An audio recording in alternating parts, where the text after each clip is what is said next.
Hello friends, आज physics का यानी कंसेप्ट और प्लस में एग्जाम के रिगार्डिंग जो भी डायरेक्ट पॉइंट आपके एग्जाम में हिट किए जाते हैं, तो आज ये आपका सेशन बाबू पार्ट 2 है। ठीक है ना, पार्ट 2।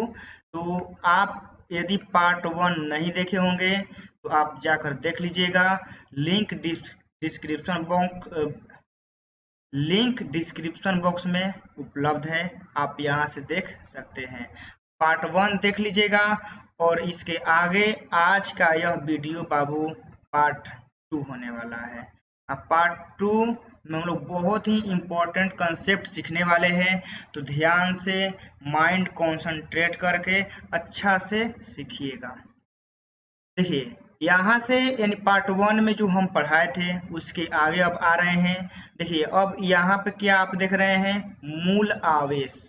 यानी मूल आवेश होता क्या है, इसको समझिए। तो यहाँ पे कुछ बात लिखा हुआ है, थोड़ा सा आपको पढ़ के समझा देते। क्या है मूल आवेश? वह न्यूनतम आवेश है जो किसी कण या वस्तु पर हो सकता है। इसका मान 1.6 गुना 10 के पावर -19 कूलम्ब होता है। यानी जो आप यह मान लिखा हुआ है और जो आप अभी पढ़ रहे हैं, यह मान किसके बराबर है जी? यह मान इलेक्ट्रॉन के बराबर होता है। याद है ना, 1.6 गुना 10 के पावर -19 कूलम्ब होता है, जो कि इलेक्ट्रॉन के आवेश के बराबर होता है। बिल्कुल सही बात है, यह मान इलेक्ट्रॉन के आवेश के बराबर होता है। इसे ही मूल आवेश कहते हैं।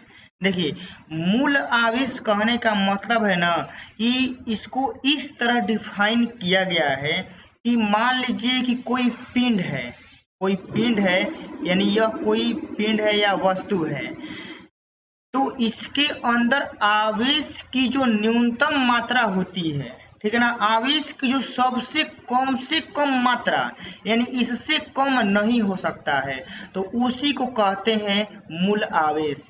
यानी मूल आवेश किसको कहते हैं? इलेक्ट्रॉन को। सिंपल सा, यानी मूल आवेश मतलब क्या होता है? इलेक्ट्रॉन। यानी इलेक्ट्रॉन के मान को ही हम लोग क्या कहते हैं? मूल आवेश कहते हैं। तो यदि आपसे कोई पूछता है कि मूल आवेश किसे कहते हैं या मूल आवेश का मान क्या होता है, तो आप बताइएगा सिंपल से कि यदि कोई पिंड या कोई वस्तु में आवेश की वह न्यूनतम मात्रा जो इलेक्ट्रॉन के मान के बराबर होती है, उसे हम लोग मूल आवेश कहते हैं। तो जनरली यानी घुमा फिरा के इधर उधर मत कहिएगा, बस कहिएगा ना कि इलेक्ट्रॉन के मान को ही हम लोग क्या कहते हैं? मूल आवेश कहते हैं, क्योंकि इलेक्ट्रॉन से कम आवेश ये संभव ही नहीं है। ठीक है ना, इलेक्ट्रॉन से कम आवेश संभव है ही नहीं। तो पूरा यह बात आप लोग अपने नोट में मूल आवेश के बारे में नोट कर लीजिएगा, बहुत ही इम्पोर्टेंट है। यहाँ से मूल आवेश बराबर लिख दीजिएगा, ठीक है ना। यहाँ से मूल आवेश बराबर लिख लीजिएगा कि इलेक्ट्रॉन का मान, ठीक है ना, इलेक्ट्रॉन का मान, यानी इलेक्ट्रॉन का जो मान होता है वही आपका क्या होता है? मूल आवेश होता है। तो मूल आवेश आप लोग समझ गए।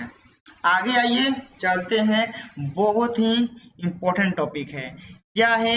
आवेश का क्वांटीकरण, जो कि एग्जाम का फेवरेबल क्वेश्चन, जो कि कोई यदि व्यक्ति यानी कोई पढ़ा होगा तो यही सवाल आपसे पूछता है बार बार कि आवेश का क्वांटीकरण से आप क्या समझते हैं।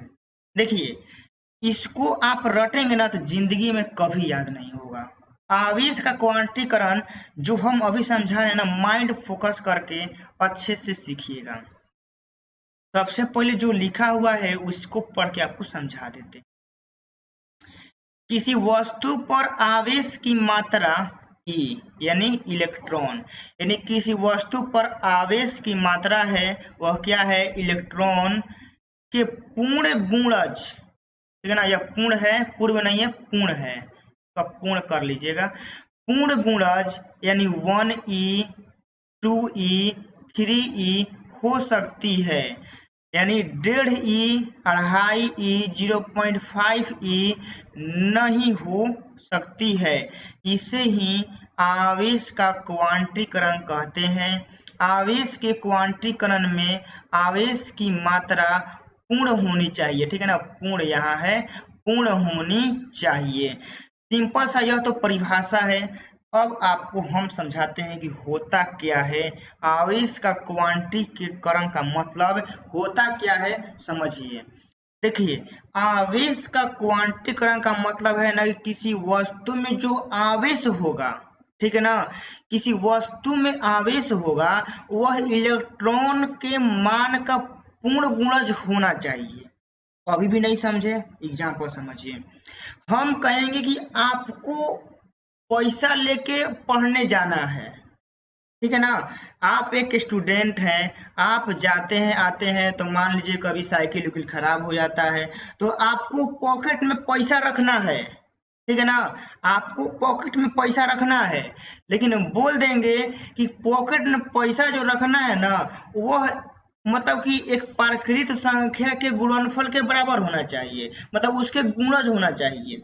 मतलब ऐसे आपको रखना है, 1 रुपया, 2 रुपया, 3 रुपया, 4 रुपया या 10 रुपया, 15 रुपया, 20 रुपया, ऐसे रखना है। यानी आपको ऐसे नहीं रखना है कि 10 रुपया प्लस में 8 ना, ऐसे नहीं रखना है। मतलब जो रखना है ना, सिंपल सा रखना है, ऐसा ही 1 2 3 4 5 6 7 8 9 10 11 12, मतलब कभी 1.5 रुपया, कभी 2.5 रुपया, कभी 3.5 रुपया, ऐसे आपको पॉकेट में नहीं रखना है। तो जो आप पैसा आप अपने पॉकेट में रखेंगे वो कैसा रखेंगे, 1 नहीं तो 1000, नहीं तो 2000, नहीं तो 3000, ऐसे ही रखेंगे। तो जो इस ऑर्डर में आप पैसा रखते हैं ना, तो सिंपल सा इसी को कॉपी कर लीजिए आवेश का क्वांटीकरण में। यानी आवेश के क्वांटीकरण में जो आवेश होगा वह इलेक्ट्रॉन के मान के 1 गुना, 2 गुना, 3 गुना, 4 गुना, 5 गुना, 6 गुना होना चाहिए, ऐसे आपको रखना है। एक और एग्जाम्पल, हम क्या कहना कि हम आप पर एक और केस लगाएंगे। मान लीजिए हम कहेंगे आपको पैसा पॉकेट में रखना है, लेकिन क्या रखना है कि 5 के मल्टीपल रखना है, यानी 5 के गुणज रखना है। आपको पैसा रखना है लेकिन 5 के मल्टीपल रखना है। तो आप अपने पॉकेट में पैसा कितना रखिएगा, 5 रुपये रखिएगा, नहीं तो 10 रुपया रखिएगा, नहीं तो 15, नहीं तो 20, ऐसे ही रखिएगा। हम बोलेंगे कि 5 का मल्टीपल रखिए, या तो 5 का 1 गुना रखिए, नहीं तो 5 का 2 गुना, नहीं तो 5 का 3 गुना, नहीं तो 5 का 4 गुना, 10 गुना, ऐसे ही रखिए। लेकिन 5 का वह गुना होना चाहिए, कौ गुना आप पैसा रखते हैं ऐसे ही रखना है। तो आप 5 10 15 20 25 30 ऐसे ही रखेंगे। तो सिंपल सा वैसे ही आवेश का क्वांटीकरण होता है। किसी वस्तु में आवेश रखना है, किसी वस्तु में आवेश रखना है, लेकिन आवेश कैसा रखना है, इलेक्ट्रॉन के गुना के बराबर, यानी 1 गुना, 2 गुना, 3 गुना, 4 गुना, 5 गुना, 6 गुना, ऐसे रखना है, ठीक है ना।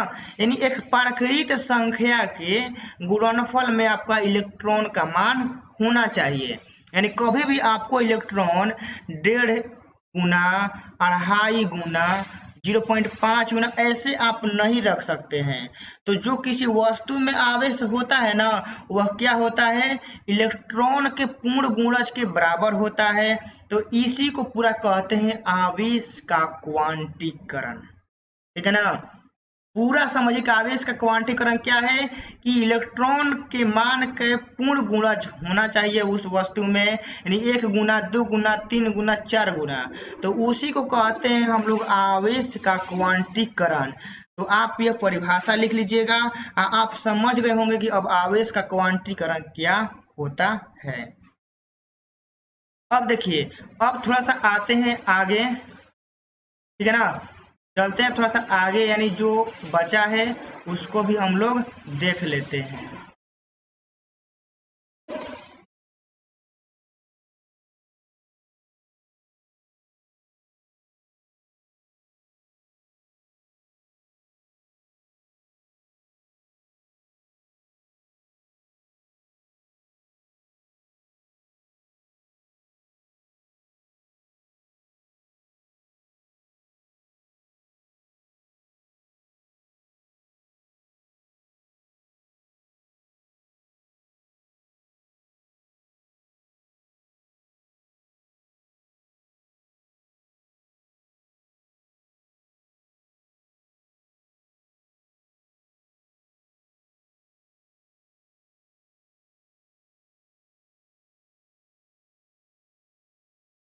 अब अगला पॉइंट है कि आवेश का सूत्र, यानी आवेश के क्वांटीकरण में आवेश का सूत्र तो होना चाहिए ना,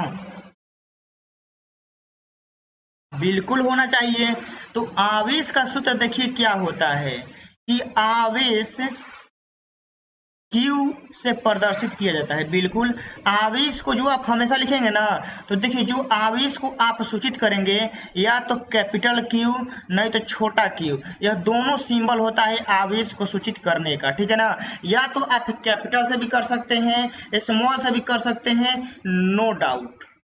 आगे क्या है, आवेश बराबर चक्रों की संख्या गुना इलेक्ट्रॉन का आवेश। चक्रों की संख्या मतलब ना क्या आप लोग समझ सकते हैं कि क गुना रखा है, ऐसे समझिए। चक्रों मतलब कि इलेक्ट्रॉन जो उस वस्तु में है वह कई गुना है, एक गुना है तो n का मान 1 हो जाएगा। तो आप यहाँ से देखिए Q बराबर क्या फॉर्मूला आ गया, Ne। तो Q बराबर Ne फॉर्मूला आप लोग याद रखेंगे, ठीक है ना, क्योंकि आवेश के क्वांटीकरण में Q बराबर फॉर्मूला क्या होता है, Ne। आपको याद यहाँ पे रखना है, ठीक है। n बराबर क्या है आप लिख सकते हैं, मतलब कि चक्रों की संख्या, चक्रों की संख्या, यानी मतलब क गुना रखा है, मतलब कि ऐसे आप लोग समझिए। ई मतलब इलेक्ट्रॉन का मान होता है 1.6 गुना 10 के पावर माइनस का 19 कूलम्ब। क्यू का तो आप लोग जानबे करते हैं कि यह आवेश होता है। सारा हम लिख दिए हैं। अब देखिए, और आवेश का मात्रक क्या होता है, कूलम्ब होता है। इहो बतिया आप लोग नोट करेंगे, अगला पॉइंट में नोट में लिखिएगा कि आवेश का मात्रक क्या होता है, कूलम्ब होता है, कूलम्ब। कूलम्ब का देखिए, कूलम्ब का जो सूचित करने का तरीका होता है वह सी होता है, ठीक है ना, सी। अब देखिए आवेश का यहाँ से देखिए सीजीएस मात्रक भी लिख लीजिएगा, ठीक है ना, सीजीएस मात्रक, सीजीएस मात्रक भी लिख लीजिएगा। क्या होता है आपका, स्टैट कूलम्ब होता है, ठीक है ना, स्टैट कूलम्ब। सीजीएस होता है इसका क्या, स्टैट कूलम्ब। तो आवेश के क्वांटीकरण में फॉर्मूला क्या याद रखना है, क्या होता है, Q बराबर Ne होता है, n बराबर चक्रों की संख्या। चक्रों की संख्या कहने का मतलब कि आवेश कई गुना है उस वस्तु में, मतलब कि इलेक्ट्रॉन कई गुना है, बस। अब थोड़ा सा आगे आ जाइए, यहाँ पर देखिए क्या है,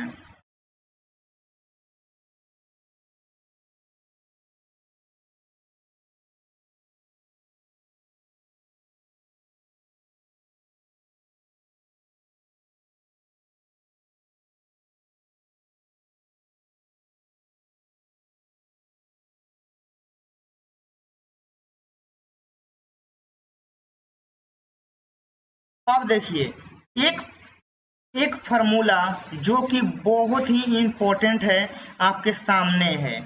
क्या है कि विद्युत क्षेत्र में आवेश का सूत्र, इसको अभी आपको आगे पढ़ना है, लेकिन आप इस फार्मूला को याद रखिएगा कि आवेश बराबर क्या होता है, धारा गुना समय, ठीक है ना। क्या होता है, आवेश बराबर धारा गुना समय, यानी Q बराबर IT होता है। आप इसको याद रखिएगा कि Q बराबर क्या होता है, I होता है, और यहाँ पे क्या होता है, T होता है। I जो कि आपका धारा होता है, मतलब आवेश बराबर धारा गुना समय। तो पूरा ई वाला फॉर्मूला याद रखिएगा, इसको अभी मतलब आगे पढ़ना है विद्युत धारा में, ठीक है ना। तो इसको फॉर्मूला को याद अभी कीजिएगा कि हाँ Q बराबर IT होता है, और I बराबर आप लिख सकते हैं कि Q बटा में T होता है, ठीक है। यह दोनों फार्मूला आप लोग अपने नोटबुक में लिखिएगा, और जिस तरह से हम नोट करवा रहे हैं ना, आप उसी तरह से अपने कॉपी में नोट करते हुए चलिएगा। गारंटी मानिए कि आपसे क्वेश्चन बचेगा नहीं, क्वेश्चन का खोपड़िया में छेद आप करिए दीजिएगा, ठीक है ना। क्योंकि आपको हम इतना तेज बनाइए देंगे ना, इतना आप में हम स्पीड ला देंगे कि क्वेश्चन को देखिएगा, उसका कहानी वहीं पे समाप्त कर दीजिएगा। तो अब इस वीडियो में इतना ही रहने देते हैं, और जो भी न्यू कॉन्सेप्ट होगा ना, आगे पढ़ना है कूलम्ब का नियम, तो उसको हम लोग नेक्स्ट वीडियो में समझेंगे। तो वीडियो अच्छा लगा होगा तो अपने सर्किल में आग की तरफ फैला दीजिएगा। बाकी हम हाईवे किए हैं क्वेश्चन का धज्जिया उड़ाने के लिए। चलिए मिलते हैं उसी वीडियो में। जय हिंद, जय भारत।